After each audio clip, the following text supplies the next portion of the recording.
او زه د لغمان په لورې زما سامې ماته کیږي لارې اوږدې دي. ګرانو کتونکو زه یم همدرد دراني او تاسو ګورئ د خپلې خوښې خپرونه د غرغش ګلونه. په دې خپرونه کې زموږ سره ادیبان وي، شاعران وي، سیاستمداران وي، طالب علمان او استادان. زه د لغمان په لورې زما سامې ماته کیږي او لارې اوږدې دي. پهله شاعري ما انګریزی کې شروع کړې وه او زما اولنی نظم یا غزل پښتون و. دا انمسي د ستر خوشحال دې تل ژوندي وي، د رحمان په ژوندي خیال دې تل ژوندي وي چې ژوندی ساتي تاریخ او ثقافت خپل، د پښتو ژبې لیکوال دې تل ژوندي وي. زما ټول البم ما په دغه ډیجیټل موسیقۍ کې کړي، خو ورسره مې خپل سازونه د منځه نه دي وړي. رباب پکې مونږ غږولی، طبله پکې مونږ غږولی، باجه پکې مونږ غږولی، شپیلی پکې ده، کلارټ پکې دی.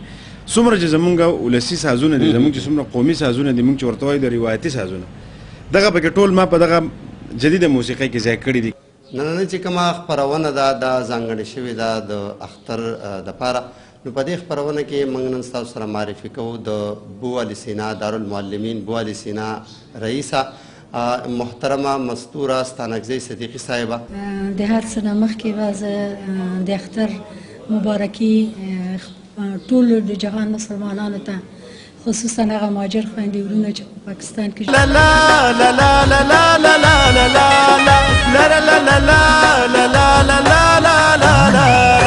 دا یو غټ ګام په درست پاکستان کې د اولین انسټیټیوټ دی چې په دې رقم په رسمي توګه د وزارت تعلیم د پاکستان سره پروګرام لاین جوړ کړی دی. نو راځئ احمد ساحل ته ورځو. السلام علیکم. وعلیکم سلام. جی د سپوږمۍ په لاس بل شوی مشال پرېوت چې لمر مخ یار ته مخ شو بې حال پرېوت. واه ډېر ښکلی. هغه سندرغاړي چې نن سبا په ښه نومونو باندې هغې بللی کېږي، که جاوید امیرخیل دی، که بریالی صمدي دی، که شفیق مرید دی، که فرحت دریا دی.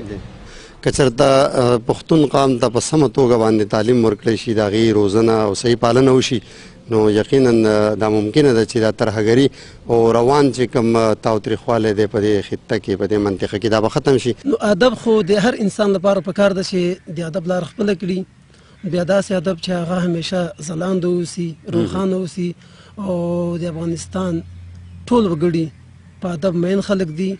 او که دا راته ووایي چې کوم په زړه موسیقۍ کې زاړه چې کوم سندرغاړي وو په خیبر پښتونخوا کې، نو په هغې کې هم څوک خوښ دي؟ په هغې کې هم جي خیال محمد. ټولو نه غټه خبره لر او بر قامونو ته، زه خو یو پښتون نه یادوم، ولې چې پاکستان کې نور قومونه هم دي او افغانستان کې هم نور قومونه دي، خو پښتون غټ قوم دی په پښتونخوا او هغه طرف ته.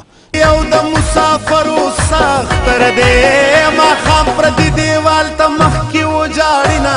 زه به خپلو مینهوالو او خپلو کتونکو ته یو نظم وړاندې کړم. ارشاد. زما د نظم عنوان دی د عشق زخه.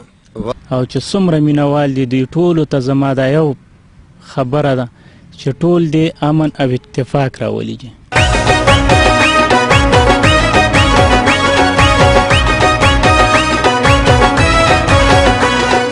خپل کوربه همدرد دراني ته اجازت ورکوي. د ملتیا مو مننه کوم، چېرته چې ښه د باد او بریالي اوسئ.